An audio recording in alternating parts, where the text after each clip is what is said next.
Okay, good morning, everybody. My name is Gabriel Motzkin. I'm the director of Van Leer, and I'm wheeled out of the cuckoo clock to greet at almost every conference. It's my job. So here I do it once again, and it's always I have to think of something to say, so you'll bear with me for 2 minutes. Now, I think this subject that you are all engaged in analyzing today is of the highest importance for the following reason, which you may not be aware of, but that in 100 years from now, the majority of Jews in the world will be people of color. There are 10 million people in India, in Africa, and everywhere else who claim to be Jews. They count to be 10 million. And eventually, people who claim to be Jews find a way of being Jews, one way or another, either with rabbinic or without rabbinic permission. Therefore, the question is of what the interaction between Jews, color, and race is of great importance in considering the future of the Jewish people. Now, of course, when you say that, and I don't have to tell you about this, that the question is, what is our perspective on these other issues of being delimited in different ways, and how we are seen by others, whether we are seen as a race or a religion or a nation or a people or anything like that. These issues, and trying to figure out our history in regard to them, especially since the Enlightenment, I think, is of great importance in the future, because we don't even know whether the world in a century from now will be a secular world or a religious world. We think, people in my generation, that secularity is the once and for all coming thing. But if I look at my kids, that's not true. And because it's not true, and because there may be very well a recrudescence of religion in the world in different forms in the next century, to think about how Jews have dealt with and have been dealt with in relation to these issues is, I think, not only an historical question, but a policy question. For that reason, I'm very happy that you are engaged in this dialogue here, and I hope that this dialogue will continue, that this is not the only conference we're going to do on this. So I wish you well, and I hope you enjoy your day. Thank you. Thank you very much, Professor Motzkin. I call upon Sarah Feinberg from Tel Aviv University to chair the next session. Good morning, everybody. Welcome to the second panel of this conference. I would like to first introduce Dr. Dani Kranz from the University of Wuppertal in Germany. And Dani Kranz is a social anthropologist specializing in the anthropology of migration, legal anthropology, and interethnic, intercouple relationships. And she's been conducting a fascinating fieldwork in Germany, working on German-Jewish intercouples, as you call them, or intermarriage, in the case when they're married. And currently, Dani is conducting 2 projects, one on German spouses living here in Israel, and the second one on Israeli Jews who currently live in Germany. For those of you who traveled to Berlin, you know that Hebrew became the second official language of the city of Berlin. So this is a very relevant work, and her latest publication is being a Yeke is a big deal for my mom. So without further ado, welcome. Okay, do you want me to stand there? Okay, yeah, I understood the order. Yeah, I do. But now I have to deal with a PC. Where is it? Yes, that's less frustrating for all of us. Okay. So, Dani Kranz's paper is entitled The Ethnography of Love, Mixed Ethnicity Relationships in Germany.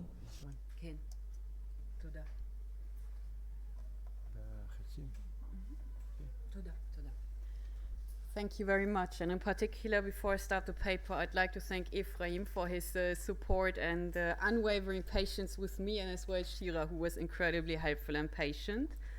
And finally, I'd like to thank my childminder today, Elise Ochayon, without whom I would not be here.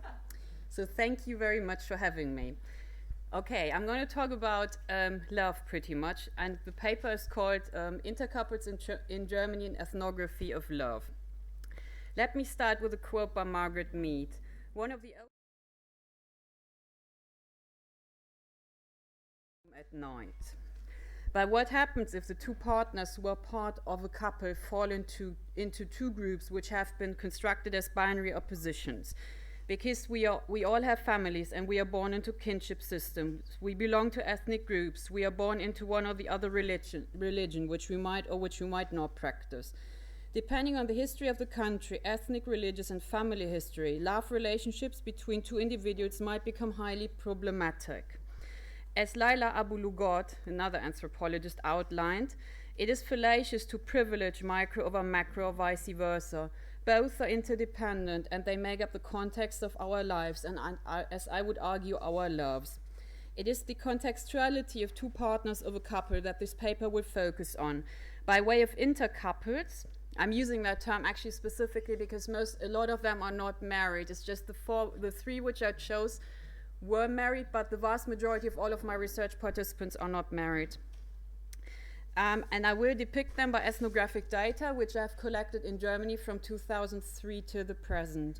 My ethnographic encounters span first and second generation Jews, that would be Shoah survivors and the children of survivors, and third generations who are grandchildren of survivors, Israeli and Russian immigrants, as well as Jews from the US and the UK. In other words, the completely diversifying Jewish population of Germany, which engages into inter-ethnic relationships across all levels.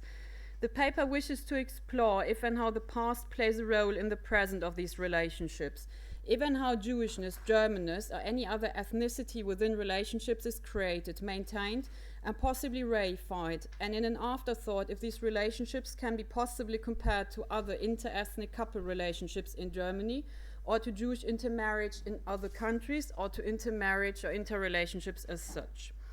In order to put flesh to these endeavors, I'm first going to introduce the key arguments or the key findings of psychology, sociology, and anthropology in regard to what is love. Then I'm going to move on to post-Shoah Germany, inter-ethnic encounters between Jews and non-Jews, intermarriage or intercoupling. Then I'm going to introduce three couples, and I've called it ethnographic encounters, and the conclusion is called seeing the other person, seeing oneself, and acts of love. Love has been widely researched by psychologists, and they found that we have in order to understand how love psychologically functions, that would be intrapersonal, the big five personality parameters and the love styles of a couple need to be compatible. If these are not, the relationship runs a very high chance of breakdown. Sociologists, in particular those who worked on social network analysis and from then moved on to look at couple relationships within social networks, realized that couples who are successful hold homophilous values. That means they hold similar values, which helps them to negotiate problems of the everyday or inter-ethnic problems, if you want to call them such. Anthropologists, which is actually my home discipline, characterize love as a universal human condition. They argue that there's a paper which argues that 88% of all human cultures know romantic love. It's of course problematic what that means in each culture, and I'm not going to go into the details of that specific paper, which is interesting but problematic. But the key finding is that love exists in different contexts and that we act accordingly in those contexts. Let me move on to Jews in post-Shoah Germany. Post-Shoah, about 30,000 Jews remained in Germany. The vast majority came from were so-called displaced persons from Eastern Europe, with German Jews, or actual German Jews or families who had been there for at least one generation, being the complete minority. The new community, which was called Einheitsgemeinde, which translates into unified community, is Orthodox on the surface, or it remains Orthodox on the surface, but internally has loads of tensions and loads of conflict. So there was a desperate need to project a unified facade to the non-Jewish German population in order to actually gain strength and in order to stay being the country. It's beyond the scope of my paper, but actually to find out why Jews stayed in the country is usually the big family secret and nobody wants to talk about it. And when it comes with looking at this background, it's not surprising that data on the actual living Jews in the country was missing, and that has been picked up on since the mid-1980s, when the publication Jewish Life in Germany was published by second-generation Jews. Many of them are actually key intellectuals now, so that's very different in Germany to what Ephraim said before about the UK, because in Germany they use the term Jewish intellectual. In this book is one particular chapter that concerns intermarriage. It's by psychologist and psychoanalyst Sami Speyer, and he talks about how he managed to become aware of being a Jew and being a Jew in Germany by way of his relationship to his German non-Jewish wife. He talks very reflectively and very lovingly about how this relationship is working, but at the same time, for him it's a major issue that his wife comes to Israel with him, where he spent the first 14 years of his life. He put it in the German translation, or the English translation of what he said in German is, I wanted to show her my country, which is then a binary construct to Germany where they live. He heavily reflects on that, but he never managed to deconstruct it fully, and he was always honest enough to recognize it. The other two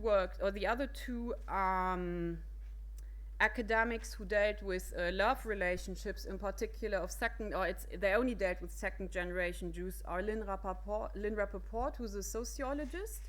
She complained as well about the lack of data on the living Jews, and she decided that to look at their interpersonal relationships would be the best way to actually depict the interethnic conflict or the interethnic issues which are going on. What she found is that Germans who became close to Jews were reclassified. They moved away from the amorphous group of Germans to become other Germans, to become friendly others. But she found as well that Jews who were dating Jews and who were not intermarrying essentialized Jewishness. She found in her book are a lot of quotes which run along the lines, this woman is so beautiful because she is a Jew and only Jews have that chutzpah. So she's looking very, very carefully and unraveling how those constructs tie in with each other. Kurt Grünberg is, like Sami Speyer, a psychoanalyst. His book is called Love After Auschwitz. It has actually been translated into English. And as a psychoanalyst, he was much more interested in interpersonal issues than in interethnic relationships. He did conduct 25 interviews, and of these 25, within these 25 interviews, he found that his research participants described time and time again how they found interethnic couple relationships for them were very, very difficult because they felt they betrayed their parents. And one interview in particular stands out where an interview partner told him she can only have sadomasochistic relationships with German men in order to relive the trauma of her parents, because she feels that she cannot move on otherwise. Okay, sorry. I thought I was too far from the mic. And what she, I read the book about, it came out in 2000 and I read it about 10 years ago, and what always remained striking to me is that she goes into great details about her abortion. She aborted the fetus from one of these relationships, and what she said is, I could not imagine having this mixed child. What would it have been? From these, at times, gruesome founds, which reflect the trauma of the parents, I'm going to move on to the ethnographic encounters of the three couples. The first one is that concerns Jeff, who's a second generation, and he's married to a German non-Jew. What Jeff told me was, I bought myself a grave on the Jewish cemetery. he announced at a gathering run by 2 second generations in Cologne. It's run independently of any Jewish community in Cologne, yet it mainly attracts long-established second generations who live in the city. Upon catching Jeff's remark, I asked him if anything had happened, because at his age it seemed rather odd to plan his own funeral. No, he told me, he just wanted to be buried next to his parents on the Jewish cemetery. This cemetery has been the subject of much contention amongst the local Jews, because it allows for the burial of Jews only who are defined as Jewish according by the Orthodox halakha.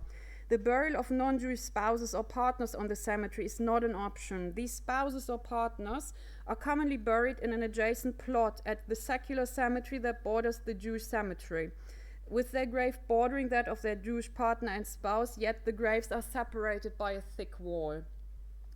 Puzzled, I asked Jeff about his wife, because I knew that she was not Jewish and never converted. His answer was clear: I want to rest with my people. His wife, he stressed, accepted his decision. How their children perceived of it is unclear. They were under the age of 10 at the time of the fieldwork, and Jeff never brought up the issue again. He was actually heavily criticized by the other Jews who were there, so I was observing and curious, but the other Jews were highly critical of what he did. Jeff continued to recount that his wife, who is a psychologist by training, lets him get on with stuff that she relates to him being a second generation. One of these is that he and his first Jewish wife always go for lunch on Yom Kippur. His first marriage ended 15 years before he met his second wife. At the time of their wedding, his first wife was still a teenager and he was barely in his mid-20s. They had no children. Both came to the conclusion that their marriage did not work, that they had indeed married to make their respective parents happy, and both moved on to marry non-Jewish Germans.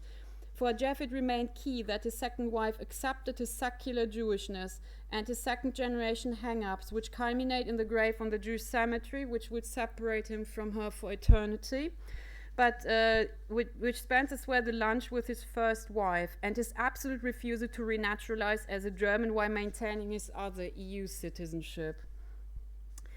The next encounter concerns Lars and Julia. Julia wanted to marry in a liberal Jewish ceremony. Lars tells about his wedding.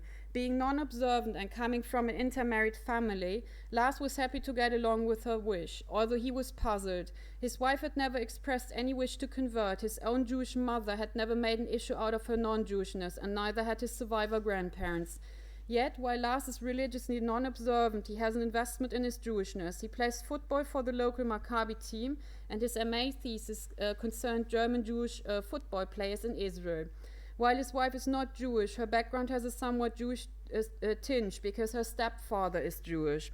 Inasmuch intermarriage and Jews were not alien people for her, and intermarriage was not alien to him. Their similarity in background of children of intermarriage in the widest sense equips both of them with enormous resources to bridge problems if they occur in the everyday, as well as exceptional events. The latter concerns the naming of their daughter. She has a foreign language first and a Jewish middle name. To honor her birth, her parents gave a name-giving ceremony which resembled a Jewish ceremony. The everyday of these two is not marred by inter-ethnic negotiations. By way of knowing Jewish and German cultures natively, any potential conflict are non-conflicts for them. The mother of Lars does not eat any meat in general, but she is happy to eat vegetarian food that comes from her sons and daughter-in-law's kitchen. She knows that Lars is not concerned with kosher rules at all, and neither is his wife. Unlike his mother, Lars is not a member of any Jewish community. His outlet for his Jewishness and to be amongst other Jews lie with his work, which allow for regular travel to Israel, and with his hobby, football. The Maccabi team is made up of Cologne Jews across the spectrum of long-term residents like him, Russian immigrants, and some Israelis, and it includes the local Orthodox rabbi. Unlike Jeff, neither Lars' mother nor he himself bought graves on the Jewish cemetery. On the opposite, his mother bought a joint plot with her non-Jewish husband. Her only wish concerning the Jewishness of her burial site is that her tombstone is adorned by a Star of David. The last couple I called Kathleen and Alon. She's a German non-Jew and he's an Israeli Jew. Of course, all of those names are aliases. Kathleen and Alon constitute yet another combination. Kathleen was born and raised in East Germany and began traveling and studying after the collapse of the GDR. Her travels, combined with her academic interest in intercultural communication, interethnic relations, and religion, led her to Israel. Being sociable, Kathleen quickly built a circle of friends and encountered Alon at a party. The two of them became friends, and in time they became a couple. Kathleen's family did not take any issue with her Israeli Jewish Mizrahi boyfriend and spouse-to-be. Alon's family reacted similarly positive to her. Yet Kathleen wanted to convert to Orthodox Judaism initially. The process to convert in Israel as a non-Israeli citizen is bureaucratically different. Katrin and Alon married on Cyprus first in order for her to obtain the blue ID card, which is needed for their conversion. That was her outline. I find it a bit difficult what she told me there. Which is needed to be eligible to convert. Having started the process, Kathleen and Alon started to ask more and more questions, which ranged from general questions about Judaism to religious praxis, and if Kathleen's conversion would be a reasonable thing to do. While both still discussed any of these matters in a philosophical fashion, and with it interethnic relationships, both decided unanimously against Kathleen's conversion. His parents appreciated the decision, as both agreed that her conversion would have been dishonest, and in as much as neither of them is practicing Orthodox Judaism, and actually neither do his parents. In the everyday, this deliberate religious disunity led to Alon taking the children along to the synagogue in Berlin, where they live now, and Kathleen taking care of symbolic Christian practices such as Easter or Christmas. Both decided that their children should be given the choice of which religion they want to adhere to, or if they want to adhere to any religion at all. Like with Lars and his wife, food is a non-issue with them. While Alon does not eat any pork, he is happy to get along with kosher-style food. The older son follows his father, while the younger sister mixes foods. The children both speak Hebrew natively and German. While the family has relocated from Israel to Germany, all members visit Israel regularly, and contact to Israelis and Germans and Germany exists in as much. Contact to Israelis in Germany exists as much as contacts to Germans in Israel. The conclusion is seeing the other person, seeing oneself, and acts of love. I had originally set out to offer comparative data on Jewish, non-Jewish intercouples and interreligious, interethnic couples in other countries. In order to do justice to this pursuit and offer a more comparative perspective, I took the detour via love as a general human condition and ethnographic data to follow up on the context of love.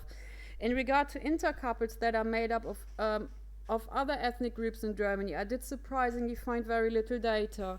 One ethnography on German-French families exists, but surprisingly I did not actually find an actual ethnography on German-Turkish couples, but I found something on child-raising practices within these families. Given the specifics of German Jewish history, I checked with my colleagues who work on other post-conflict societies. There is no data, ethnographic or other, on Turkish-Armenian couples, and these couples are seen as highly transgressive and as a taboo. The taboo is so strong that my colleague who mentioned that her own inquiries led to an eerie silence. Another colleague outlined that he had not come across data on couples made up of one Hutu and one Tutsi. I checked on Eastern European countries for research on Jewish, non-Jewish intercouples, but only found data on Russia. A colleague who works on Polish Jews wasn't aware of any substantial research that could offer comparative to the German case, although he himself is a child of intermarriage and highly aware of the issue. These ethnographies I found overall stress similar issues, although they had different foci.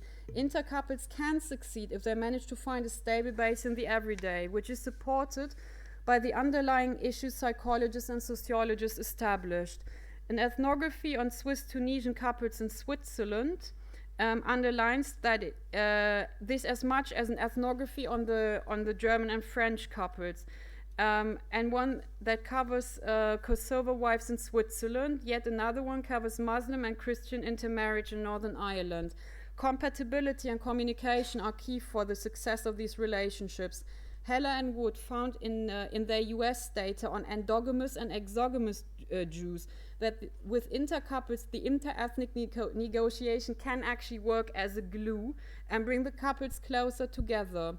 Thus, while statistically intercouples have a much higher divorce rate, and I would as well assume a much higher breakup rates of those who are not married, they can work. If they work, the reasons for that are not that different compared to the endogamous couples.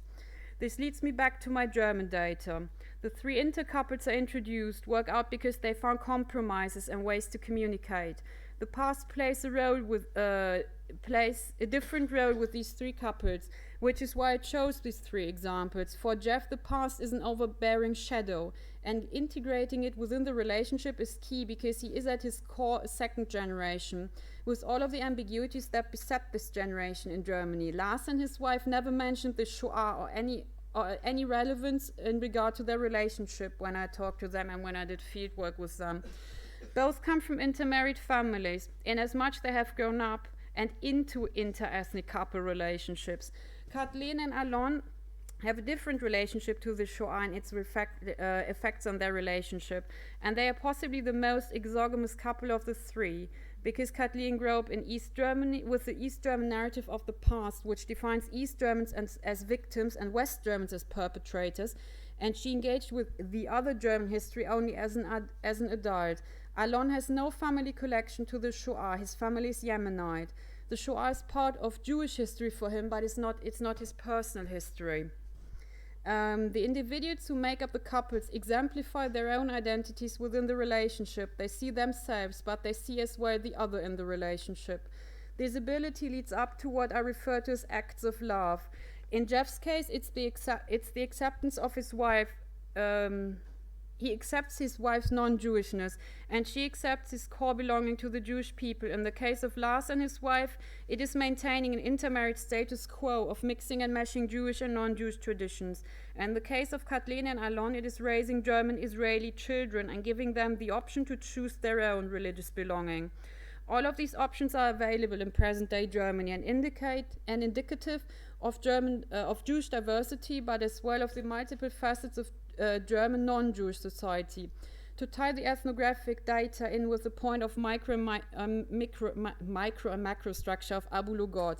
Nearly 70 years post-Shoah, the macrostructural provisions exist to allow for Jewish and non-Jewish intercoupling and intermarriage in Germany. In terms of civil marriage, this option exists, as well as the immigration of non-Jewish spouses, non-German spouses to Germany, but actually not the non-married. Germany doesn't have that provision.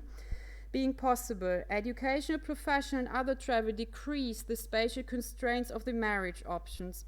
With the macrostructure in place, the past still reflects on the microstructure of the couple diet, yet in individually different ways, bringing Jewish, non-Jewish couples in Germany closer to other intercouples or intermarriages. Thank you.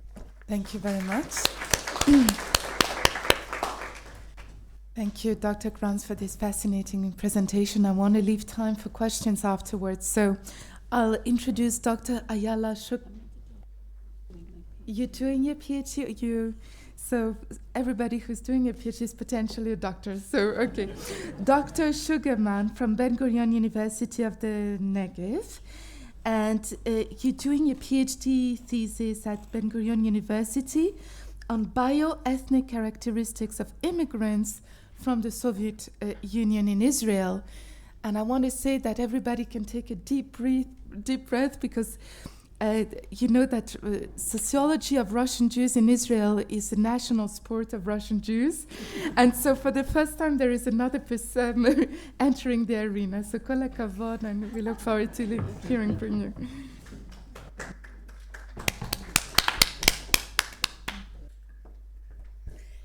Just a minute.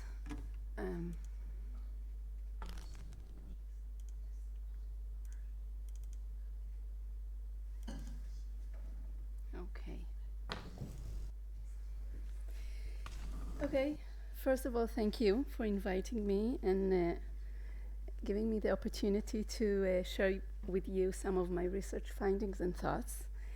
In this presentation, I would like to talk about ethno-national categories in identity narratives. This is based on my first steps in the research field and analysis. Among the Russian-speaking immigrants who came to Israel since the 90s, there are many of mixed origin, 300,000, that are not recognized as Jews by the state. Only a few of them are officially proselytized. I wonder how they perceive themselves as Israelis within the Israeli Jewish National Society.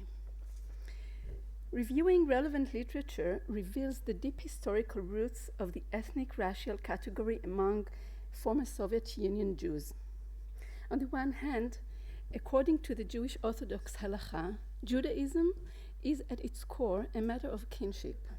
The law of return and the right to immigrate to Israel closely reflect this primordial conception. On the other hand, many scholars have pointed out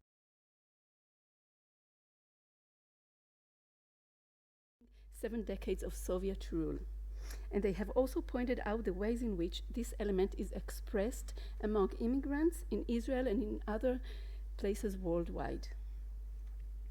In my PhD research, I offer to explore the ways in which young people of this group interpret and use ethno-racial concepts in the Jewish-Israeli social sphere, while positioning themselves within the Israeli society.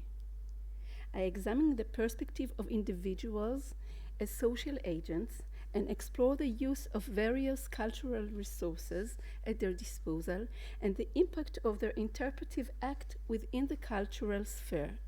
What do they duplicate and replicate? What do they mix or change?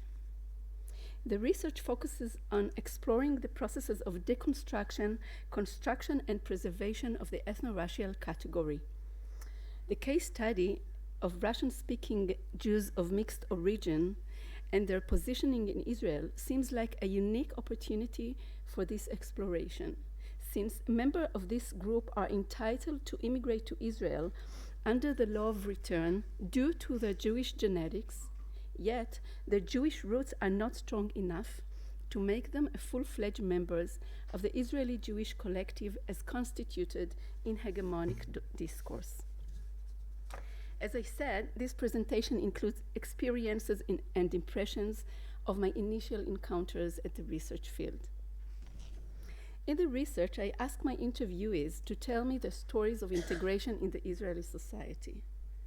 I am interested in the life stories of those who immigrated to Israel since the 90s and have been living in Israel for many years now, so I speak with them Hebrew.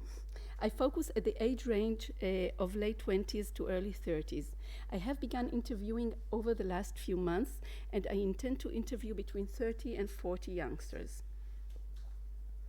When I was first exposed to the field, my initial feeling was embarrassment. Why do I explore an issue that no one cares about, an issue that causes rejection? I quickly realized, though, that the attempt to recognize traces of ethno-racial perceptions in the empirical texts is not an easy one.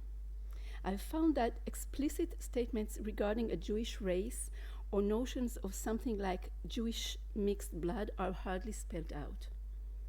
As I was thinking about it, I recalled a children's book I love reading out to my kids.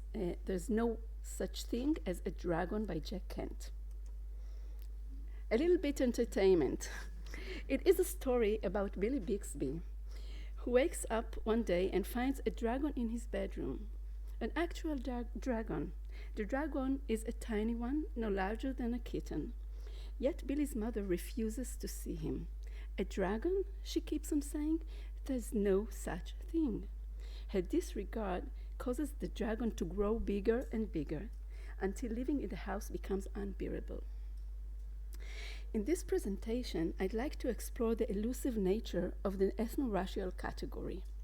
The dragon's metaphor is relevant for the discussion since it refers to an imaginary being which doesn't exist in the real world. This being can be easily ignored, yet ignoring it doesn't necessarily eliminate or reduce its presence within the social order. My starting point when discussing race and blood issues is based on many scholars like Butler and Brubaker, who expose the socially constructed nature of the ethno-racial category. They argue that natural identity is socially constructed through cultural practices which refer to the human body. The social action creates an illusion of fundamental innate natural identity, when in fact the opposite is the truth. The natural materialism of the body is shaped according to normative ideas. However, despite being a socially constructive category, like our imaginary dragon, scholars should suggest that the question whether racial differences are biological or cultural is practically irrelevant as long as it affects the social order. At this point, I come back to the embarrassment I feel through the encounters with my interviewees in my research field. Why do I research an issue that no one cares about? In the few next minutes, I'll try to present a few strategies I've found in my interviewees' narratives. Strategies which serve the interviewees' attempts to mute the Jewish ethno-racial category and its relevance to their lives. When I asked, "What's the Jewish identity present in your family?" the interviewers reported low level, if any, of Jewish awareness in their families. Yuri told me, "If you would ask my father how Jewish he is, he wouldn't. He would say, 'I have a father who is a Jew, and that's it. That's the end of it.'" And Boris answered, "His mother is Jewish, yes, so my father is supposedly a Jew, though in his ID card that is in his Russian passport, he is registered as a Russian. It was a period of communism and all that, renunciation of any and all origins, and in fact eliminating religion. I mean, you would have a nationality and you were a Russian. You were never a Jew." For others, Jewish identity was so obvious, like the air they breathe or the land they walk on, that they simply didn't notice it or couldn't comprehend it or put it into words. Gali recounted, "I always knew I was a Jew. And when I asked, 'When you say that most of your family were Jewish in nature, what exactly do you mean?' she said, 'I don't know. When you see it, you'll know it, but I can't explain.' While Boris said, 'It wasn't defined, you are a Jew, you are this and that. It was more like saying, I don't know, you have a dark hair and you are blonde. No one cared about it and no one made us feel like Jews.' One of the scholars who point out this natural feeling of the Soviet Jews' identity is Zvi Gittelman, who writes, 'In the FSU, one does not have to do anything Jewish. One is simply Jewish.' A different strategy implemented by some interviewees in order to diffuse the Jewish ethno-racial category is by presenting widespread so-called conventional wisdom and then rejecting it. The interviewees rejected the idea of Judaism as a distinct ethno-biological group. They denied the Jewish genius myth or the existence of anti-Semitism and discrimination against the Jews in the FSU. Sasha argued, "I think there's no such thing as a Jew. We have blended so much, so many genes are blended, that I don't think you can find such a thing as a Jew. There's no such thing." Born and raised in Ukraine, Boris immigrated to Israel at the age of 13. He recounts, "Honestly, when I'm asked about discrimination over there or about anti-Semitism at the time, I have nothing to say." Boris was transferred in the 5th grade to a different school for gifted children, where he met a larger proportion of Jews compared to the regular school where he had studied before. His conclusion: "It didn't make me think, okay, so they are smarter, because other kids went there as well. I mean, it was a coincidence." Another strategy I found in the interviewees' narratives is impersonation. That is, if such a thing as Jews or Judaism really exists, it must be an impersonation or a show, not an actual thing grounded in reality. Yulia says, "The whole wedding thing with the chuppah is nice. But you know, I've been to a couple of weddings. One of my friends invited an actor who staged a chuppah and said a fake prayer. So I don't see why we need the actor for. It seems completely hypocrite. Why should we fake it? I don't know." And me, who got to the research field armed with ethnicity and race theories, was perplexed when I realized the interviewees tend to dismiss their origins and the myths of unique Jewish qualities. heavy-hearted, I began to regret my far-fetched idea of writing my PhD dissertation on the issues of race, blood, and Jews. The literature discussing race and blood as cultural social categories describes processes of omission of explicit racial expressions from the discourse in many places and contexts following the World War II trauma. Researchers point out the fact that contemporary expressions of racism are accompanied by deracism, that is, changing, moderating, and restricting the racializing expression using various practices and discourses. Balibar suggests that we should look for evidence of racializing logic in practice, in places where people still feel their identity is under threat, or in places where they must defend it or fight for it. I would like to argue that the nullification of the ethno-racial category in the youngsters' narratives is a positioning strategy.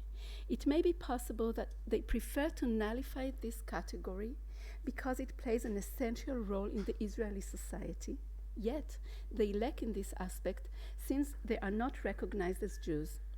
This nullification is performed by raising rational arguments against the general concept of Judaism and against their own Judaism as an ethno-racial issue. However, the attempt to handle an imaginary phenomena by using rational arguments may in fact enhance its stronghold on reality. If we go back to the dragon metaphor, Mrs. Bixby's rational disregard of the dragon doesn't make it disappear. It just makes it so much harder for her to continue her daily life. And so the story goes. Cleaning the downstairs took Mother all morning, what with the dragon in the way and having to climb in and out of windows to get from room. Origins youngsters, I would like to argue that the attempt to nullify the ethno-racial category through rational arguments only makes it harder for them to position themselves within the Israeli society. I would also like to argue that choosing the nullification of this category as a positioning strategy is the easy and relatively simple way in the case of Jewish mixed origin Israelis, since the otherness of these mixed origin Jews is white, transparent, and is not evident in their physical appearance. Despite some unique features of face, skin tone, hair, and eyes, which may be spotted here and there, most of the Russian speakers, even those who are not considered Jews, assimilate quite well among the Israeli mixture. Indeed, I found some evidence for the use of their identity's transparency as a social positioning strategy. Yulia told me, no one ever talks about it. No one asks, what, aren't you a Jew? No one checks. No one even raises this issue. Shaul also asked me, are you a Jew or not? He didn't know. The thought had never crossed his mind. He also told me apparently he didn't know which of his friends were actually Jews and which weren't. And I thought to myself that I also have no idea which of my friends are Jews or not. While Boris recounts, there are some places, let's say, where I still hide the fact that I'm not a Jew. I mean, I don't shout it. I just leave it out, yes. And when I realize I will be better off if I lie about it, I do it shamelessly. My interviewee's otherness is transparent because it is found supposedly in hidden places. It is transparent because it reminds us of things we would like to forget, like exclusion, discrimination, and inferior social status. It is transparent because it enables us to maneuver within the local social field. It is transparent because as long as it is so, we can attribute to it any number of imaginary qualities, like who belongs and who doesn't, who's better than others, without risking statements which are deemed illegitimate within the social sphere. We may ask, can we really eliminate the ethno-racial category from the cultural social sphere using rational arguments or through transparent visibility like some of my interviewees try to do? In the prologue to their book, Visibility in Immigration, the authors Lomsky, Feder, Rappaport, and Ginsburg suggests that immigrants are an object subjected to a particularly intrusive and objectifying gaze because they are the strangers threatening others in society. Thus, they are often subjected to more direct and violent measures of supervision than locals in order to discipline and educate them. As a major metaphor for the modern disciplinary power, they borrow the panopticon suggested by Michel Foucault as a description of the individual's internalization of disciplinary gaze.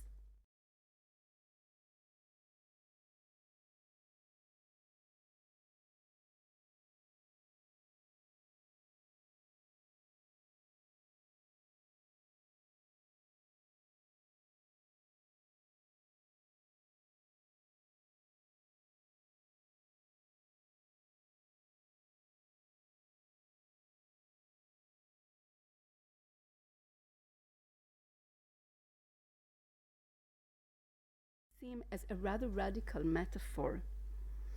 I use it in this discussion to demonstrate the power of invisibility. Thus, following the footsteps of Foucault, I would like to suggest that the race category, being internal and supposedly in the blood, reproduces a disciplinary power which ties the individual in almost unbreakable chains. Its power lies in its transparency, in its invisibility, and in its absence from the discourse. Because if there's no such thing, how can we cope with it or defend ourselves against it? Immigrants of Jewish mixed origins are subjected to disciplinary and policing measures within the Israeli cultural social sphere. They are not allowed to get married in their own country, and when they die, they are buried in separate sites outside of the collective they are supposedly a part of. One of the most powerful disciplinary measures in Israel is courses of conversion to Judaism offered by the state. While participating in these courses is voluntary, the state uses them to mark its preferences and objectives in this issue.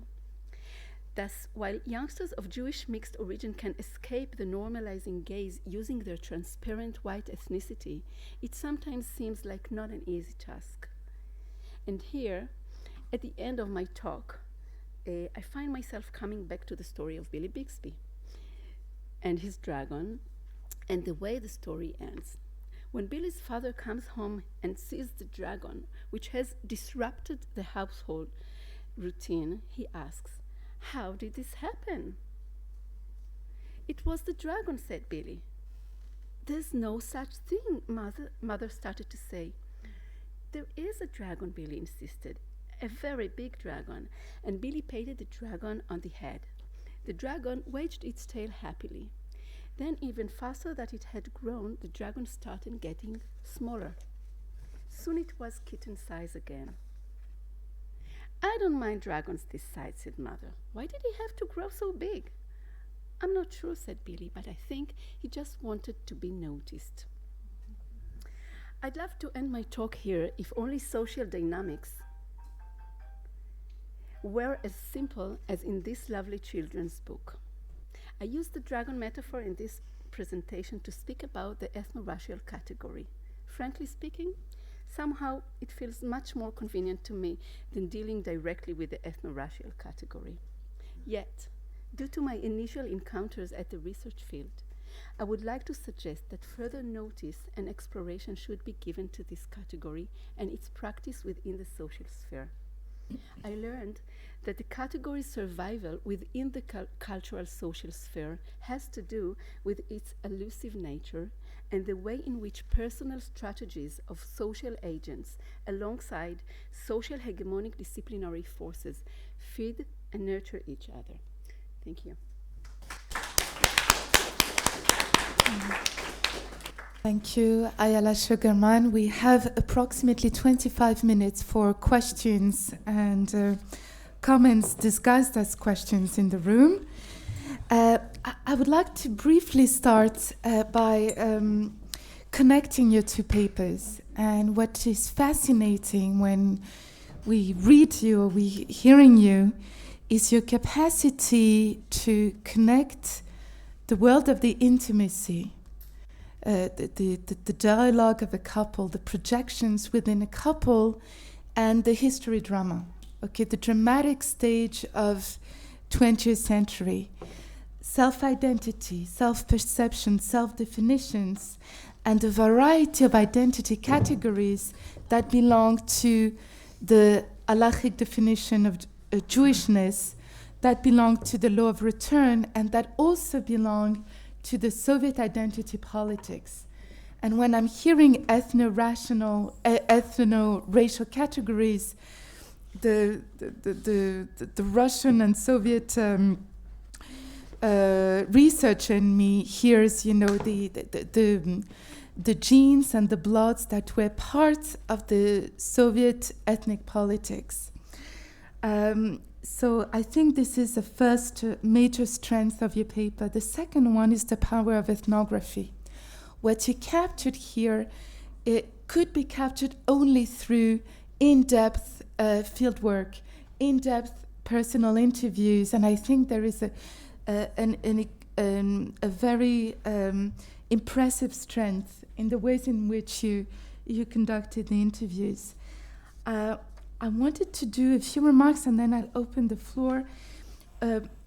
In your paper, Dr. Kranz, you talk about different types of Jews, or different the pre-Shoah Jews who stayed, then the Eastern European Jews, the displaced persons, then the Russian-speaking Jews and non-Jews, by the way, who came to Germany as part of the German states and a policy of reconstructing the Jewish community, and the Israelis. And so you have all sorts of layers. And in your paper, we heard a lot about the second generation and third generation Jews in Germany, but we didn't encounter those Russian-speaking Jews who live in Düsseldorf, Cologne, or Berlin, and I'd love to hear their voices as well. Also, what is fascinating is the positive aspect of finding one's own Jewishness through intermarriage. And I know that many in the room heard about this legendary couple of Nazi hunters, Serge and Beate Klarsfeld. And there's sort of this example of this, like a redemption through this marriage, overcoming the Holocaust. And myself, I interviewed a French Jewish historian who reconnected with her own, with her father's story of being a survivor in the Holocaust, and who first traveled to Israel via Germany. And she said, I had to travel to Israel from Berlin. There was no other way to make it. And I wanted to hear your comments on this. For Ayala Sugarman, I find it fascinating, your work about the ways in which this generation is using both the Israeli categories of Chok HaShvut, the Soviet categories, the halachic categories. And I wanted to ask you, in my own work, I argued that the Soviet Union denied the concept of racism as belonging to Nazi Germany, although the Soviet had a concept of race, but they ended up racializing Jewishness by introducing an ethnic Jewish identity that was strictly based upon genes and blood. It was based upon heredity. And I wanted to know, to hear your comments upon this, how it transfers to the Israeli reality, to the Israeli scene. And also in Israel, there's a lot of violence in society against this group. And I have in mind a political ad campaign by the Shas. Do you remember? Against Russian Jews, of a Russian woman who marries to a Sephardic guy, and her conversion paper is being faxed at the chuppah, and there's a lot of violence in this ad, and I wanted to have your comments on this. So we can start with this and then open the floor for questions. Yeah, Dani. Okay, thanks. Thank you, Sarah. In regard to the Russians, those who are right now at marital age, are usually come from the parents were already, they came as couples, so they came as families. So what you're looking at are the kids now, these immigrants. They're all fully fluent in German. They tend to have an above average level of education. There are those who want to marry another Russian. Then you will find those who adopt a third generation identity and blend into the Jewish community as well. They rise through the ranks. They rise through ranks of power within the Jewish community. And then you have those who are completely secular and who do not develop any hang-ups. They remain what is kind of what Ayala described, that there is some Jewishness, but for them it's a secular Jewishness. And what I found striking, it does not hinge on the halakha. That's a very different concept of what those who have grown up in Germany have. Although the third generation, although he's completely secular, he's got a very, very clear concept that he's a halachic Jew and his child is not. It doesn't bother him, but the concept is completely clear to him. It has a validity. And that's something which only has a validity for those Russians who Russians is a problematic term. Most in Germany are actually from the Baltics and from Ukraine, whose identity develops in the direction of third generations. I mean, I think the deputy head of the Central Council is actually now a Russian descent. And from all what I heard and what he said, I found he is very much tuned to third generation identity. I'm not saying he does it manipulate something which I cannot pronounce. He doesn't do it to manipulate us, not manipulative. It's I think these identities simply develop. There are so many identity motives which are so hidden to us ourselves. You know, that's simply how he probably feels best. I don't actually know who he's married to, but I probably can find out. Thank you. Ayala, yeah. Okay. So you've asked big questions, I think, especially concerning the ethno-racial category in the Soviet regime during 7 decades of its rule. I think, as I know, and many scholars write about it, that although it seems that the Soviet rule tries to bring try not to talk about racism or to make everybody equal, the Jewish, and not only the Jewish, were a separate ethnic group. And the Jewish collective, as they were less religious in their orientation and the way of life, they strengthened this category of ethnic and racial identity in their identity. Zvi Gittelman writes that the evidence speaks for itself. Since the early 1990s, many Jews lived the Soviet Union or the former Soviet Union, like more or less like Yetziat Mitzrayim, more or less, about as 1/5 of the Jewish collective left the former Soviet Union to other countries. So this evidence speaks for itself, I think. Those 7 decades of mixed marriage and trying to be a part of and to assimilate within the Russian society, they left, and they still they still do that. So it speaks for itself, I think. And the other question you have asked, I think that it shows us that this power of ethnicity and this power of otherness is not being demonstrated only through hegemonic or Israeli institutions. It is political, and it is socially constructed everywhere.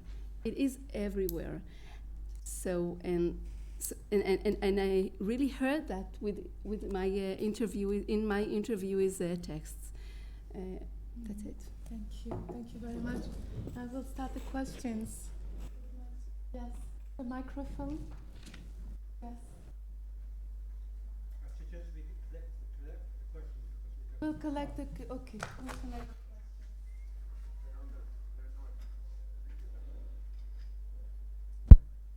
Hello?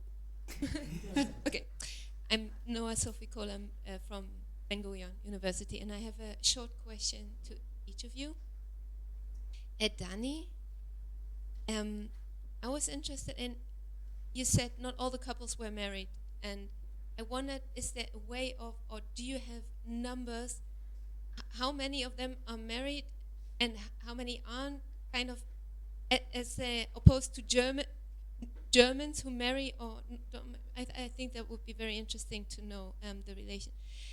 And to Ayala, do you see in the current Israeli society, the Russians among us, do you see a movement of re-estrangement?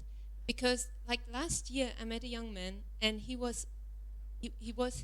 had served in the army, and he looked Israeli to me, and he was, he spoke better Hebrew than I do and everything, and he wore a cross, and he was of Russian descent, and he was Christian, and he was proud of it, and because we tend to think that when they blend into the Israeli society, then there is a pull towards Jewishness. This is what we've been talking about now, hearing about. But apparently, this is not always the case, and that was my first encounter. So that's the question. Do you see a kind of a estrangement?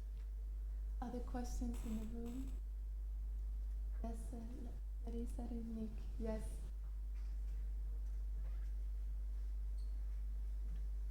Thank you. Press something?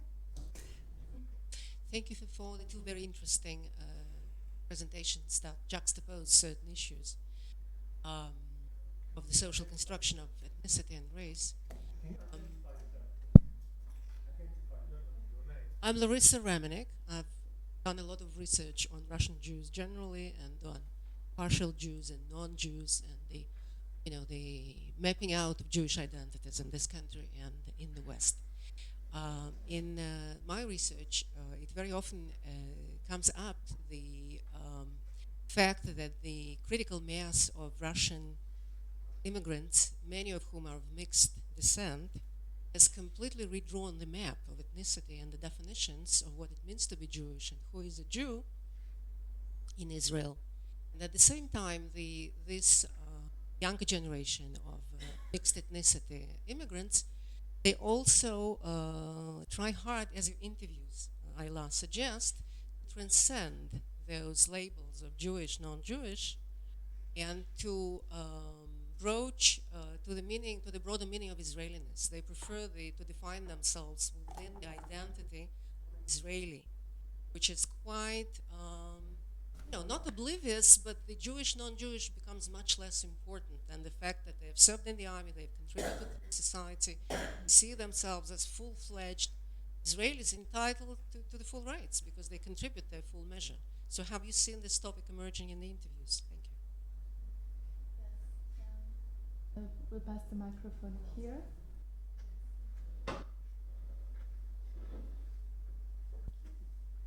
Thank you for both papers. My question is addressed to Ayala. My name is Henriette. I'm from Henriette Dan Kalev from Ben-Gurion University. From another angle, the question of terminology that you used, the use of ethno-racial may be relevant to the country of origin, and I kept thinking in Hebrew, what would you call it? Eda, ethnicity, race, geza. Like when you go back and forth between two languages, the terminology becomes a bit mixing up, a bit confusing, because Russians are not Eda, of course. They are not defined as Eda in Israel.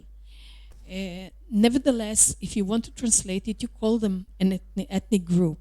Now, in the country of origin, they're not Eda, but they may be an ethno-racial group. So I would like to understand in what sense they're either Jewishness or country of origin or sense of belonging to the Jewish origin as nationality or religion, etc. So I think my question is on the level of the terminology and conceptualization that you use and how you put it in the country of origin of the people that, of course, live in Israel, or how can you transfer it into Israel, like living as an, because you are focusing on interviewing the people and the way they speak on their self-identity rather than what we stick to them and call them this or that.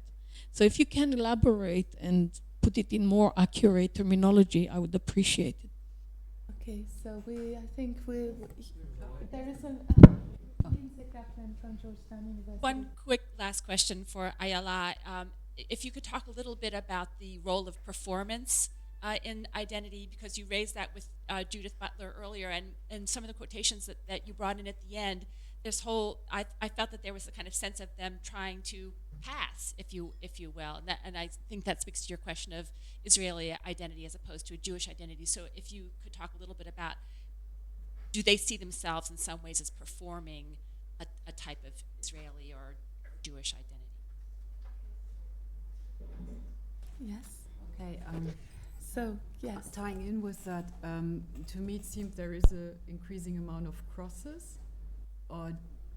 Russian speakers wearing crosses, but it's something I observed over the last 5 years. I don't know if that ties in. I'm not sure I Cross pendants. Right. Cross pendants. Okay. When at the beginning of the 90s, I barely saw any, and in the last 5 years, to me, it felt they increased because that ties in with the performance. So maybe we'll start with the answers that Dr. Kranz, would you like to start answering, and then we will switch. Okay, in regard to the percentages, it very much depends on the legal provision. If your spouse or if your partner is a non-EU national, you have to marry, because German law does only allow you to immigrate if you're married. Israeli directives, Israel has directives, Germany has laws in that area. The Israeli directives are on the surface much more liberal. So that forecloses as well that same-sex couples immigrate to Germany. So you need to be married and needs to be heterosexual couple. Then there's the issue, you only get IV in Germany if you're married and if you're under 40. So I actually came across couples who married for that reason. And then because one spouse was Israeli, they did first 2 cycles in Germany, and when those failed, they went to Israel because you get more cycles in Israel. Then there's Romans. Some actually found it, like in last case, his wife found it really romantic to marry. He wasn't particularly bothered. And overall, if you cross out the legal provisions, it's pretty much the same as other ethnic groups in Germany, because these are individuals who are already exogamous, so they overstep a boundary. So living together, non-married, is just another boundary they're not particularly concerned with. Ayala Sugarman. Okay, I'll try to answer, though there were so many questions. And as I said, I'm just at the beginning of my research, and I'm not quite an analysis, so I'll try to do something about it. Well, as I found it concerning the Israeli identity, in my interviewees' texts, I've found much more confusion about it. They talk about many things. They are Israelis, they're a bit Jewish. I've found confusion. And the way I've asked my questions brought them into more confusion and embarrassment. They didn't know what to tell me. It was like it was the first time they are thinking about it. I had to dig it. So I can't say that they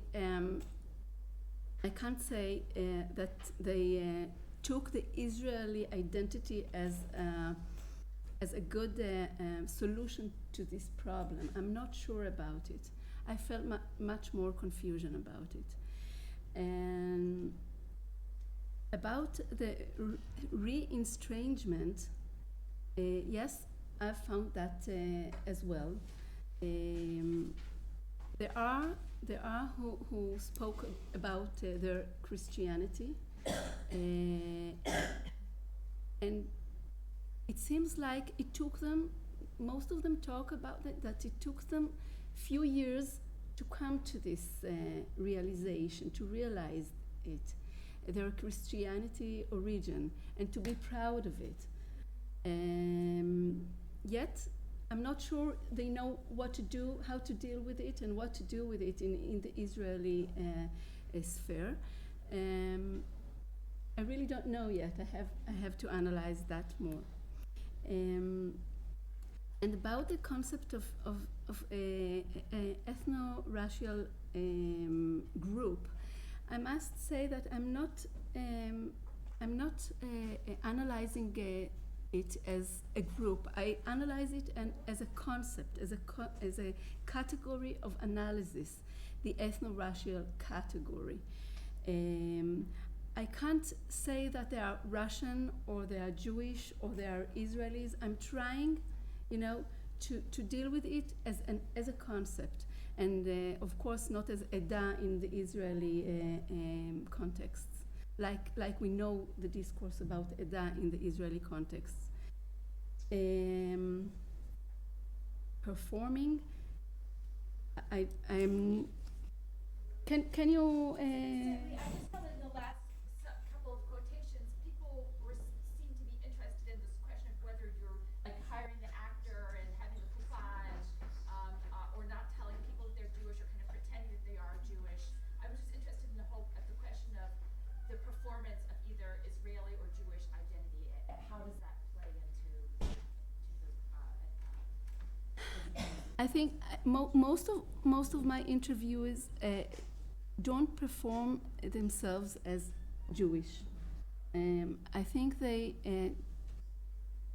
afraid to do that.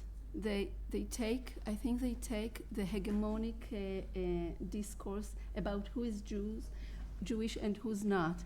They say all the time, in Russia I was a Jew, but here I'm not a Jew. And they take this stand. They don't want to, they don't challenge this hegemonic outlook. Yeah, a question here. This will be, I would just like to relate to that because you mentioned something because Daniel Lees, Basel University, because they lack it. And that's, when you are interviewing these people, they see you also in a certain position. And I think we might consider to understand Jewish identity also in a situational context, And you, as an interviewer, you're probably perceived as a Jewish interviewer, Jewish Israeli interviewer who makes this interview. So, in another situation, they would maybe say, yes, I'm Jewish. Maybe if they go back to Russia, they would say, I'm Israeli and I'm Jewish. Yeah, So you need to be aware of this. Yeah, I am aware. I'm trying to. okay. So, Okay, thank you very much to our speakers and to Sarah Feinberg for chairing the session. We now, without any break, we go from ethnography to genetics.